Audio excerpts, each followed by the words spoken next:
Bonjour à tous. J'espère que vous allez bien et que tout se passe bien pour vous dans cette période quand même fortement bizarre. Voilà presque un mois maintenant que nous sommes confinés. Nous voilà encore obligés aujourd'hui de nous parler à travers un écran. Mais nous voulons nous souvenir d'un élément majeur de notre foi, de notre espérance aujourd'hui. Même si cela pourrait être difficile, nous voulons avoir de la joie dans notre cœur, car Jésus-Christ, notre Sauveur et Seigneur, est vraiment ressuscité. Si vous avez fait les lectures dans Jean, vous avez pu constater que la joie est bien présente dans les chapitres qui précèdent la crucifixion de Jésus. Bien souvent, à Pâques, nous nous concentrons sur son calvaire, sur le calvaire de Jésus, sur ses souffrances qu'il a subies à la croix à cause de nos péchés. Lui qui était sans péché. Et pourtant, regardez ce que Jésus dit à ses disciples. Il va leur annoncer qu'ils vont être séparés. Et puis ensuite, qu'ils vont se revoir. C'est ce qu'on voit dans le verset 16, dans Jean 16, verset 16. Encore un peu de temps, et vous ne me verrez plus. Et puis, encore un peu de temps, et vous me reverrez de nouveau, parce que je vais vers le Père. Alors pour nous, ça paraît compréhensible, ce passage, on comprend ce qui se passe, mais pour les disciples de l'époque, ils ne comprenaient pas ça. Ils étaient dans le questionnement, ils se posaient plein de questions, ils ne comprenaient pas pourquoi il allait partir, puis qu'il allait revenir, ils ne comprenaient pas qu'il allait être ressuscité. Et Jésus veut les rassurer. Et dans les versets 20 à 24 de Jean 16, c'est là où nous trouvons ces versets sur cette joie qui nous encourage à avoir. Verset 20. En vérité, je vous le dis, vous pleurez et vous vous lamentez, et le monde se réjouira. Vous serez dans la tristesse, mais votre tristesse sera changée en joie. La femme, lorsqu'elle enfante, a de la tristesse, parce que son heure est venue. Quand elle a donné le jour à l'enfant, elle ne se souvient plus de sa douleur, à cause de la joie de ce qu'un homme soit venu au monde. Vous donc aussi, vous avez maintenant de la tristesse, mais vous verrez de nouveau, votre cœur se réjouira, et nul ne vous ôtera cette joie. Un jour, en ce jour-là plutôt, vous ne m'interrogerez plus sur rien. En vérité, je vous le dis, ce que vous demandez au Père, il vous le donnera en mon nom. Jusqu'à présent, vous n'avez rien demandé en mon nom. Demandez et vous recevrez, afin que votre joie soit complète. Quel programme que cette joie! Cette joie, cette résurrection, c'est ce que Jésus dit à ses disciples, c'est que cette tristesse de la crucifixion, de son calvaire, vont être changées en joie. La résurrection de Jésus doit être notre joie. Mais c'est aussi le fondement de ce que nous croyons. C'est la base de notre foi. Si Jésus n'est pas ressuscité, alors là, on va avoir un problème. Ça va juste être un simple homme, voire un martyr. Je ne sais pas si certains d'entre vous ont déjà regardé le film Jésus l'enquête ou lu le livre, parce qu'il y a aussi le livre. L'auteur, Lee Strobel, est un journaliste renommé. Mais il voit sa femme se convertir au christianisme. Et cela ne lui convient pas du tout. Alors, il va mener une vaste enquête pour essayer de démontrer que le christianisme est faux, que le christianisme, c'est un mythe. Et c'est marrant, la première chose qu'il veut attaquer, c'est la résurrection. Il dit que sans résurrection, il n'y a pas de christianisme. C'est le fondement. Il ne s'attaque pas directement à Jésus, mais il veut vraiment, c'est la base de son livre, s'attaquer à la résurrection. La plupart du temps, le monde n'a pas de problème avec la venue de Jésus, surtout s'il s'agit d'un petit Jésus, un petit bébé dans une crèche. Le monde le fête chaque année, à Noël. Mais le Jésus mort sur une croix pour nos offenses et ressuscité 3 jours plus tard pour notre justification, celui-là, le monde n'en veut pas. Le bébé dans une crèche ne nous demande rien de particulier, rien en retour, c'est juste un cadeau de Dieu pour le monde. Mais un Jésus mort sur une croix pour nos péchés nous oblige à nous remettre en question, à réfléchir à notre état de pécheur, à réfléchir sur le fait qu'on ne peut rien faire pour enlever cette nature pécheresse qui est en nous. Peu importe les bonnes actions que nous pouvons faire, cela n'enlèvera pas notre nature pécheresse. Il n'y a pas une balance avec les bonnes et les mauvaises actions. Non, il y a juste des mauvaises actions. Et peut se battre, je vois certains non-chrétiens qui se battent pour faire des bonnes actions en ayant l'impression que ça va rattraper toutes les mauvaises. Mais cela est une course qui ne sert à rien. L'élément principal de notre foi, c'est que Jésus a pris notre péché sur la croix, mais surtout qu'il est ressuscité. Il a vaincu la mort. Nous sommes maintenant justifiés, c'est-à-dire rendus justes aux yeux de Dieu, car il a pris notre péché. Pour autant que nous ayons mis notre confiance en lui et en sa résurrection. La résurrection est le fondement de notre foi. Et c'est pour cela que beaucoup essayent de le détruire, essayent de faire croire que ça n'a pas existé, essayent de faire croire que Jésus a été remplacé. Mais le tombeau est bel et bien vide. Personne n'a retrouvé son corps. Et une grande quantité de témoins l'ont vu. Une grande quantité de témoins ont vu Jésus après sa résurrection et ont même pu, pour certains, le toucher pour se rendre compte qu'il était bel et bien ressuscité physiquement. On pourrait même dire que l'Église, notre Église, est encore aujourd'hui un témoin que Jésus est réellement ressuscité. Mais aujourd'hui, on va se plonger dans un texte 1 Corinthiens 15.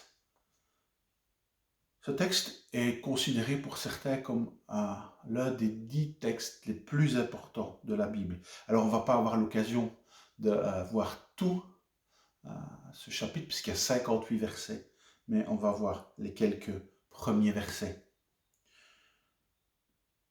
Dans ce chapitre, Paul va devoir éclaircir un point très important, car certains Corinthiens affirmaient que les morts ne ressuscitaient pas.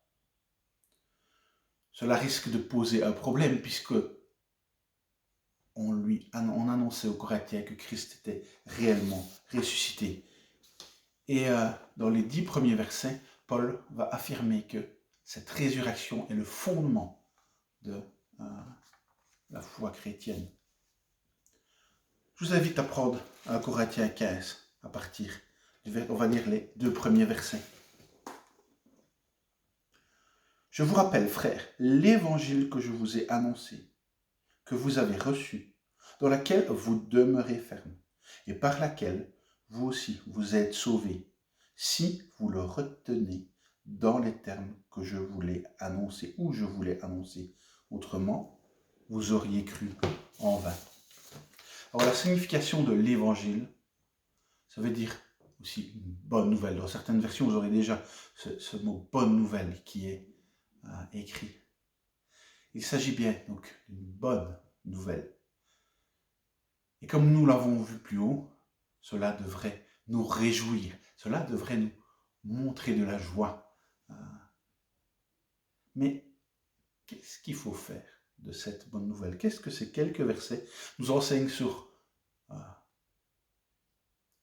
ce qu'est cette bonne nouvelle? Alors, premièrement, cette bonne nouvelle, l'évangile est annoncé. 1. 2. Qu'est-ce qu'il faut faire? Il faut la recevoir ou l'accepter. C'est ce qu'on voit un peu plus loin. Troisièmement, il faut demeurer ferme ou fidèle à la parole. Il ne faut rien y rajouter, rien y enlever. Elle doit être retenue dans les termes dans lesquels elle a été annoncée. Et qu'est-ce qu'elle va faire? Elle va, quatrièmement, produire en nous une pleine assurance. On va avoir cette garantie que nous sommes sauvés. Mais s'il n'y a pas de résurrection, comme on voit à la fin du verset 2, alors vous auriez cru en vain. S'il n'y a pas cette résurrection de Christ, s'il n'y a pas cette bonne nouvelle, alors nous aurions cru en vain. Et si pas de bonne nouvelle, plus de joie, plus d'espérance. Continuons notre lecture au verset 4 et 5. Je vous ai transmis avant tout ce que j'ai aussi reçu. Christ est mort pour nos péchés, selon les Écritures. Il a été enseveli, il est ressuscité le 3e jour, selon les Écritures. Alors, je ne sais pas si vous avez vu, mais premier fondement, c'était l'évangile est annoncé. Ici, qu'est-ce qu'il fait, Paul? Il annonce l'évangile. Je vous ai transmis avant tout ce que j'ai reçu. Ce message de l'évangile, il faut le transmettre. Il faut le transmettre, comme on l'a vu, comme on l'a reçu, sans rien ni changer. Christ est mort pour nos péchés, enseveli et ressuscité. Je pense que si parfois nous perdons notre joie, c'est parce que nous ne transmettons pas, nous n'annonçons pas cet évangile. Nous le gardons pour nous dans le fond de notre cœur. Mais cette bonne nouvelle ne peut pas être conservée, elle doit être partagée. C'est déjà notre travail. Et si on manque de joie, c'est parce qu'on ne proclame plus, on n'annonce plus cette bonne nouvelle de Christ ressuscité. Un des éléments aussi qu'on voit toujours, c'est à chaque verset, c'est selon les Écritures. Alors pourquoi est-ce qu'on dit selon les Écritures? Christ est mort pour nos péchés. Il est ressuscité afin que nos péchés soient effacés. Comme il a vaincu la mort, il a aussi vaincu notre péché. Et nous avons une espérance éternelle. Et tout ça avait été écrit auparavant. Tout ce qui se passe avait été écrit auparavant.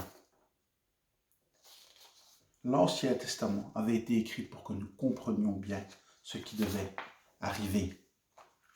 Alors, je ne sais pas si moi je dois me repentir de ce que quand j'étais jeune converti, je ne m'intéressais pas à l'Ancien Testament. Je trouvais ça compliqué à comprendre. Mais l'Ancien Testament nous explique ce qui devait arriver. Et si je devais donner une image de l'utilité de l'Ancien Testament, c'est un peu comme si vous arriviez à une réunion de travail ou à une réunion, peut-être à l'église, vous arrivez en retard, vous arrivez au moment de la conclusion. Et au moment de cette conclusion, on a déjà eu tous les débats et et vous n'avez pas participé à ces débats et vous ne comprenez pas pourquoi telle conclusion est faite ou pourquoi telle décision est faite. Ou un deuxième exemple, c'est un peu comme si vous preniez un bon roman policier, et que vous lisez les quelques dernières pages. Et là, vous ne comprenez pas pourquoi toute cette histoire, toute cette conclusion se passe comme ça, puisque vous n'avez pas lu le début de l'histoire. C'est cela, lire le Nouveau Testament sans lire l'Ancien Testament. C'est arriver comme un cheveu dans la soupe. C'est ne pas comprendre pourquoi telle ou telle chose se passe, ou telle chose est arrivée. Et c'est aussi, dans le cas de la Bible, c'est avoir une mauvaise interprétation des faits. Si vous avez lu Jean, de nouveau, dans nos lectures de la semaine, vous avez constaté que dans le récit de la résurrection, il y avait beaucoup d'éléments qui expliquaient que c'était écrit et que ça devait se passer comment pardon, que ça devait, je vais trop vite, se passer comme ça. Même si dans les faits, lors d'une crucifixion, ce n'est pas comme ça que les choses devaient se passer, mais ça avait été écrit des centaines d'années auparavant et ça devait se passer comme ça, selon les Écritures. Même Jésus va dire dans Jean 19, verset 28.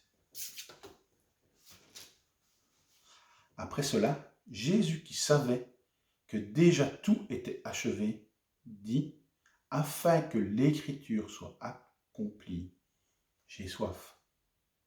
Il dira aussi que, avant de mourir, tout est accompli. La résurrection de Jésus est certaine. C'est un fait historique qui avait été écrit bien avant.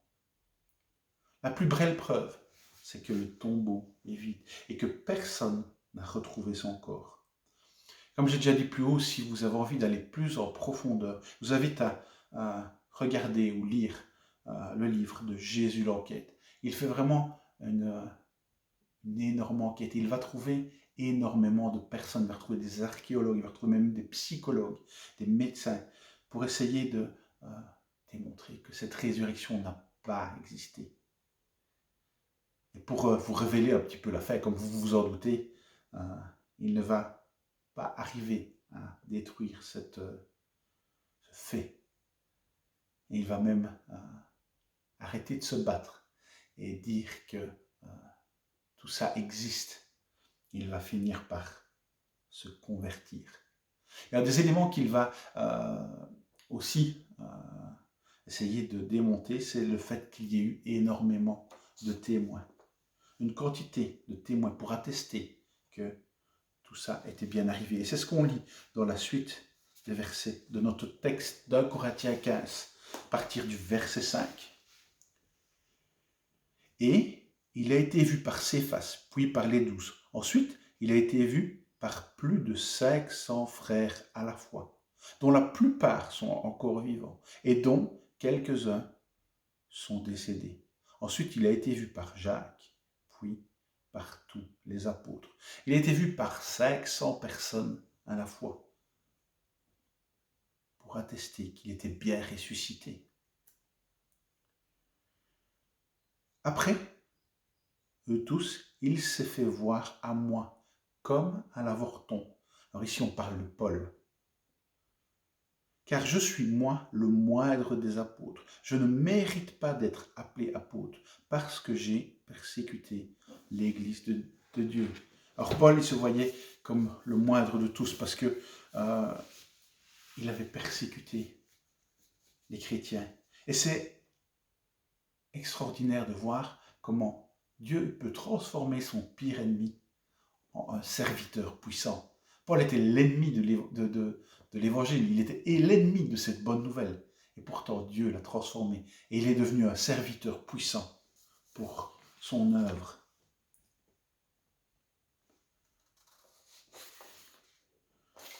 Et on voit au verset 10 et 11 que si il a été sauvé, c'est par pure grâce. Toujours dans 1 Corinthiens 15, les versets 10 et 11. Par la grâce de Dieu, je suis ce que je suis, et sa grâce envers moi n'a pas été vaine. Loin de là, j'ai travaillé plus que tous, non pas moi toutefois, mais la grâce de Dieu qui est en moi. Ainsi donc, que ce soit moi, que ce soit eux, voilà ce que nous prêchons, et c'est ce que nous avons cru. C'est par pure grâce que Paul a été sauvé. Paul qui n'avait pas vécu non plus avec les disciples comme les 12. Mais vous aussi, il peut vous sauver par pure grâce. Il peut vous sauver gracieusement ou gratuitement. Pour autant comme on l'a vu plus haut, que vous l'acceptiez, ce message de l'évangile, ce message de bonne nouvelle, vous n'avez qu'une seule chose à faire, c'est l'accepter, le recevoir dans votre cœur. C'est ma prière que tous puissent accepter dans son cœur cette bonne nouvelle de Christ ressuscité pour nos péchés.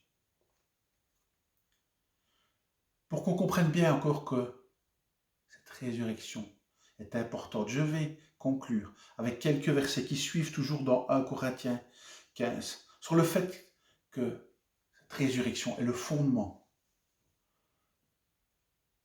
de notre foi. Le verset 14 nous dit « Et si Christ n'est pas ressuscité, alors notre prédication est vaine, et notre foi aussi est vaine. » Si Christ, si cette résurrection n'existait pas, si le fait que Jésus ait vaincu la mort, il n'aurait pas, notre foi serait vaine, notre prédication serait vaine. Et verset 17, si Christ n'est pas ressuscité, notre foi est vaine, et nous serions encore dans notre péché. Oui, s'il n'est pas ressuscité, il n'a pas vaincu la mort, il n'a pas vaincu notre péché. Et nous serions toujours dans nos péchés. Mais nous voulons avoir une espérance éternelle. Et c'est ce qu'on voit au verset 19. Si c'est dans cette vie seulement que vous espérez en Christ, nous sommes les plus malheureux des hommes. Si pas de résurrection, nous serions le plus malheureux des hommes. Cela signifierait que nous mettons notre confiance dans ce monde actuel, maintenant, et que nous n'avons aucune espérance éternelle. Qu'est-ce qu'il nous dit surtout, comme on voit comme tourne le monde maintenant, comme on voit ce qui se passe pour le moment, si on met notre espérance dans ce monde qui essaye de se débattre péniblement sans mettre sa confiance en Dieu, nous serions le plus malheureux des hommes. Mais, on l'a vu tout à l'heure, dans Jean 16, les versets 20 à 24, c'est Jésus qui veut quoi? Une chose. Il veut que notre tristesse, la tristesse de notre péché, soit changée en joie. Et si nous l'avons accepté, nous avons compris ce message de la bonne nouvelle, nul ne pourra vous ôter votre joie. Et votre joie sera complète ou sera parfaite. C'est cela que la résurrection doit produire en vous, une joie complète. Et je terminerai par le dernier verset de ce chapitre 15, qui est une belle conclusion pour moi. Ainsi, mes frères bien-aimés, soyez fermes, inébranlables, progressez toujours dans l'œuvre du Seigneur, sachant que votre travail n'est pas vain dans le Seigneur. La résurrection si elle n'existait pas, elle est vaine, mais notre travail pour le Seigneur n'est pas vain. Je relis. Ainsi, mes frères bien-aimés, soyez fermes, inébranlables, progressez toujours dans l'œuvre du Seigneur, sachant que votre travail n'est pas vain dans le Seigneur. Je vais prier.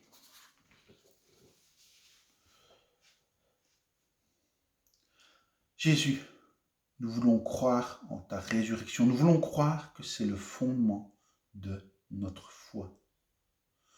Par cette résurrection, tu as eu la victoire sur la mort, la victoire sur le péché, la victoire sur notre péché. Nous voulons recevoir cette bonne nouvelle telle que tu nous l'as donnée. Mais aide-nous aussi, Seigneur, à annoncer cette bonne nouvelle, ce cadeau que nous avons reçu. Nous ne pouvons pas le garder. Aide-nous à avoir cette joie complète, cette joie parfaite, Seigneur, pas cette joie du monde, mais cette joie en toi, Seigneur. Et aide-nous à être fermes, inébranlables, et fais-nous progresser dans ton œuvre. Fais-nous progresser dans ton travail, Seigneur, qui n'est pas vain. Et je te remets toutes ces choses au nom de ton précieux Fils. Amen.